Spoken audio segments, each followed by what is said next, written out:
son Mary Jane, aka Miss Gold. Welcome to another edition of today's program, Talk on Relationship.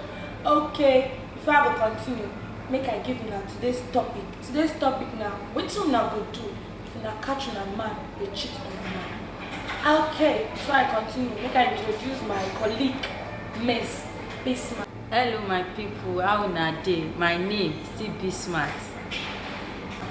Now, Miss Bismarck, if you catch your man cheating on you, help me explain to these people wetin dem do. Should make them contact the girl, make them meet the girl.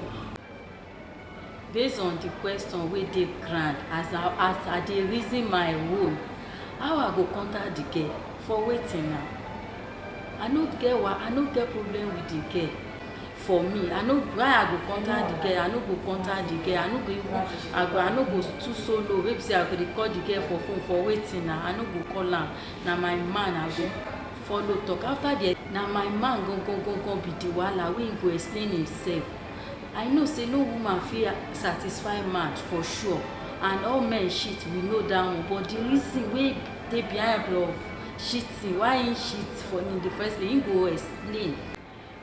If you say you want, some people say they reason upside down, but if you say na your own reason, you say you want meet the girl, but there is a way where you go meet the girl, where you go follow the girl now, where you say you no go fight, where you say you no go quarrel, where you go explain. That go to their man, make they apologize. Beg, why I go beg? He cheat on me, now he get the problem, now he go beg me. So after I see say he beg me, I feel consider am, because if I say I no consider am, I won't carry myself go outside, go marry another person. The one way there outside dey come. Na so I mean reason am. If I know they get the thing wey una want, I beg, make una talk now. But for my own part, go. Now the man go apologize for me. If I can't see say from the explanation wey he can't explain, na me get fault for there. I fit tell am say okay, oga come, I dare apologize. But if I can't say the explain wey he give me self no get head, he just want shit for pleasure. He want carry himself go meet another woman, go enjoy himself outside. No wahala. Na him go still say sorry for me. Na my own reason be that.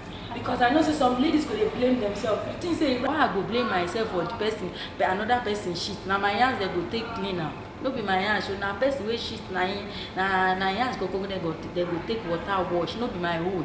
So and for my own reason now we say follow your man, carry and sit down gidigba with you, ask am some question.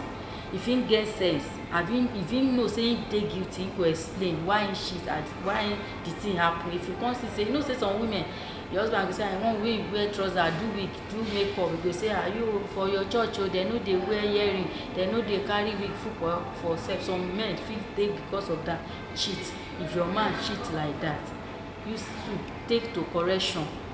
Do the thing where your man wants, so he no go shit. But there are some man wey no matter how dressed you dey, no matter how beautiful you are, your husband go still go totori for outside. So my own be say don't fight the girl, follow your man talk, reason with am together.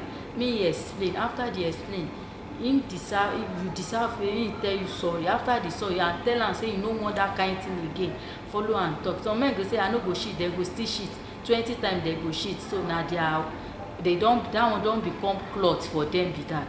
But no be say you go come blame yourself, say your husband shit, you go come dey under the pressure, the thing say whether na me dey give yourself problem. No, na your man go beg you say shit.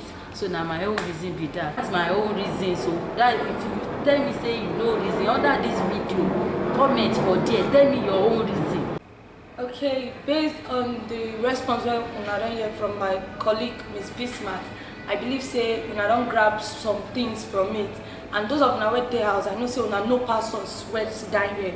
So we still dey on Talk on Relationship. Make una no forget to give us una comment on our Facebook page.